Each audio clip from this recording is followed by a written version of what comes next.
ఒకరోజు రేవంత్ రెడ్డి గారు మాట్లాడి ఇవాళ సాయంత్రం వరకు నీ దొడ్లు ఎందరు ఉంటారో చూసుకొని, నా దొడ్డు అయితే ఇంటాక్ట్ ఉంది ఆయన మాట్లాడిన తర్వాత.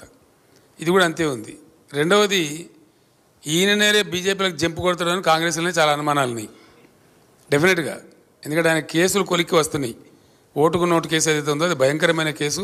రెడ్ హ్యాండెడ్గా ఆయన పట్టుబడ్డ కేసు. ఆయన తప్పించుకోలేడు కూడా, ఎవరు తప్పించలేరు. కాబట్టి అది మన కింది మీద అయితే ఈయననే బీజేపీలకు జంపు కొడతాడు కేసులు తప్పించుకోవడానికని పెద్ద ప్రచారం ఉంది. అందులో భాగంగా నిజంగా జరుగుతున్నది ఏంటంటే, నన్ను ఎవరు డైరెక్ట్ కన్సల్ట్ చేయలేదు, కానీ మా పార్టీలో ఉన్న ముఖ్యులను కాంగ్రెస్ పార్టీలో ఉన్నటువంటి ఒక వర్గం అంతా కన్సల్ట్ చేస్తూ ఉన్నారు.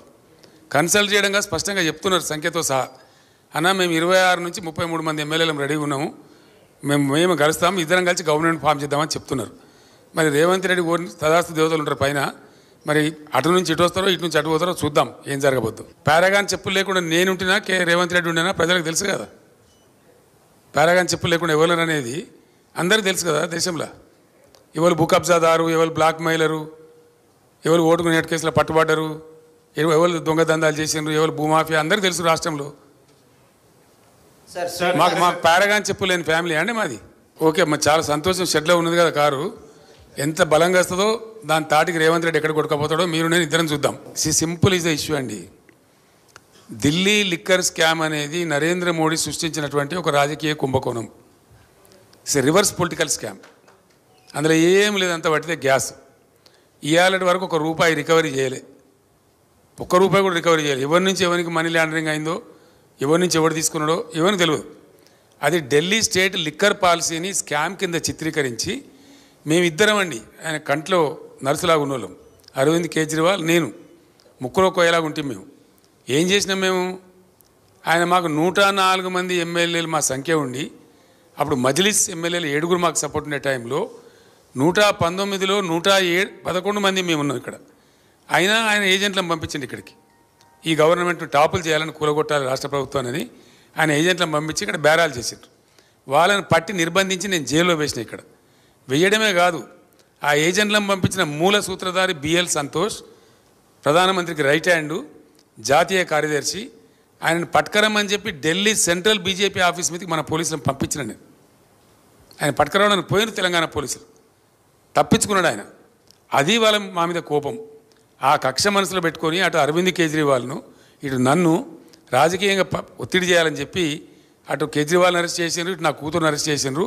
వాళ్ళు కడిగిన ముత్యాలలాగా బయటకు వస్తారు. అది స్కామ్ లేదు, బట్టిదే ట్రాష్. అది బూమరాంగ్ అవుతా ఉన్నది. ఇలా ఆ అమ్మాయి బతుకమ్మ ఉద్యమం చేసి తెలంగాణ ఉద్యమానికి ఎంతో కంట్రిబ్యూట్ చేసి అమెరికా నుంచి వచ్చి పాపం తన జీవితాన్ని వదులుకొని తెలంగాణ కోసం పనిచేసిన బిడ్డ. అందరికీ తెలుసు, లోకానికి తెలుసు. ఆ అమ్మాయి స్టాండర్డ్ ఏందో, ఆమె ఎట్లా మాట్లాడుతుందో, ఆమె ప్రవర్తన ఏందో మీ అందరికీ కూడా తెలుసు. మీ అందరూ కూడా చాలామంది జర్నలిస్టులు ఆమెతో కలిసి పనిచేసిండ్రు. అటువంటి ఒక నిర్దోషిని పట్టుకపోయి ఒక మహిళను చూడకుండా కేవలం నా కూతురు అనేటువంటి ఒక రాజకీయ కక్షతోని మోడీ అరెస్ట్ చేసిండు. ఏం ఫరక్ కూడా మేము భయపడము, రాజకీయ కుటుంబం కాబట్టి మేము అన్నీ ఎదుర్కొంటాం. మాకు ఈ జైలు బీలు కొత్త కాదు, వీఆర్ నాట్ వరీడ్. ఆమె కడిగిన ముచ్చంలాగా బయటకు వస్తుంది, I have no out of doubt. KCR is the history of Telangana కదా. కేసీఆర్ ఇస్ డెఫినెట్లీ వైపౌట్ చేయలేని, తుడిచివేయలేని ఎమోషన్ కదా తెలంగాణకు. కేసీఆర్ తెలంగాణకు ఉన్న బంధం అది కదా. ఎక్కడెప్పుడు దిక్కు దివాణం లేనప్పుడు నా పదవులు, నా రాజకీయ భవిష్యత్ అంతా నేను పనంగా పెట్టి తెలంగాణ కోసం ఎంత కష్టపడనో తెలంగాణ ప్రజలకు తెలుసు. నా గుండెల్లో తెలంగాణ ఉంటుంది, తెలంగాణ ప్రజల గుండెల్లో కేసీఆర్ ఉంటాడు. గెలిపోవటం పక్కకు పెడితే KCR is definitely emotion of Telangana. 100% ఆ బాండేజ్ కేసీఆర్కి ఉంటుంది. కేసీఆర్ని పట్టుకొని గిలి పడేస్తాం, తుడిచి పడేస్తామని ఎవడని అనుకుంటే వాడు పిచ్చోడేతాడు తప్ప కేసీఆర్ కానీ తెలంగాణ ప్రజలు కానీ కారు. Thank you. సార్ మీరు పోయిన జిహెచ్ఎంసీ ఎలక్షన్స్ తర్వాత ప్రధానమంత్రి మోడీ దగ్గరికి వెళ్ళారు, పొత్తు పెట్టుకుంటామని అడిగారు, ఆయన రిజెక్ట్ చేశారని మోడీ స్వయంగా చెప్తా ఉన్నారు. మోడీ నేను చెప్పిన కదా గోబెల్స్ అని. ఆయనకి ఏది అవకాశం ఉంటే, ఏడ వంపు ఉంటే, ఎట్లా అనుకూలం ఉంటే అట్లా మాట్లాడతారు మోడీ. ఆ టంగ్ ట్విస్టింగ్ నరేంద్ర మోడీకి వచ్చినంత మరొకరికి రాదు. సార్ గడిచినటువంటి 10 ఏళ్లలో అభివృద్ధి చేశామని చెప్పేసి చెప్తా ఉన్నారు, కానీ 100 ఏళ్ల విధ్వంసం చేశారు బీఆర్ఎస్ పార్టీ వాళ్ళు అని చెప్పేసి కాంగ్రెస్ వాళ్ళు అంటున్నారు. నిజమే బ్రదర్. ఇప్పుడు నేను చెప్పిన ఫిగర్స్ అన్నీ ఉన్నాయి కదా, అవన్నీ ఆడిటెడ్ ఫిగర్స్ కదా. Comptroller and auditor general of India ఇచ్చిన ఫిగర్స్ కదా. అది విధ్వంసం అంటారా? వాళ్ళ దృష్టిలో అది విధ్వంసం అయితే వాళ్ళంత మురుకులు మరొకరు లేరుగా. సార్ వచ్చే 15 ఆగస్టులోపు రుణమాఫీ చేస్తాం, 2 లక్షల రూపాయలు రుణమాఫీ చేస్తాం, ఇందుకోసం కార్పొరేషన్ ఏర్పాటు చేస్తాం, అందులో నుంచి నిధులు సమకూరుస్తామని చెప్పేసి అంటున్నారు ప్రభుత్వం. ఇది సాధ్యమవుతుందా సార్? మీరు రైతు బంధు స్టార్ట్ చేసిన ప్రభుత్వం కదా. నేను ఒకటే మాట చెప్తున్నా, నేను కూడా రైతు రుణమాఫీ ప్రకటించిన. ఒకే విడతగా చేద్దామని చెప్పి నేను చేయని ప్రయత్నం ఎక్కని కొండలేదు, మొక్కని బండలేదు. దట్ ఈస్ ఇంపాసిబుల్, జరిగే పని కాదు. అందుకే అరచేతిలో వైకుంఠం చూపించి మిమ్మల్ని మోసగించారని ప్రజలకు చెప్పిన, ప్రజలు కూడా అదే నమ్ముతున్నారు. అది అయ్యే పని కాదు.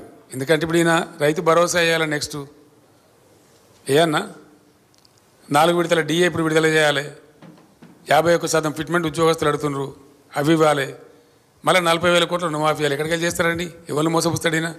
అంత పట్టిదే ఫాల్సు, అది జరిగే పని కాదు. ఆ కార్పొరేషన్ బట్టిదే, అంత పట్టిదే, ఏది కూడా జరిగే పని కాదు. గవర్నమెంట్లో ఎవ్రీడే మనీ జనరేట్ అవుతుంది, ఎవ్రీడే మనీ బయటికి పోతుంది. అట్లా విడుదల వారికి జరుగుతుంది తప్ప రూపాయి రాక రూపాయి పోక అని ఉంటుంది తప్ప గవర్నమెంట్ దగ్గర అట్లా సూట్ కేసులలో డబ్బులు ఉండయండి. ఈయన చెప్పేదంతా భ్రమ. ఆయన భ్రమలో ఉండి ప్రజలను కూడా భ్రమింపజేసేటువంటి ఒక ప్రయత్నం చేస్తా ఉన్నాడు. ఆయన సఫలీకృతం కాడు. Hospitality industry is a people-liked industry. It gives me the license to be creative and to be a constant learner. I'm lucky to have Sun as my driving force towards my goal. Sun International, Hyderabad, Visakhapatnam.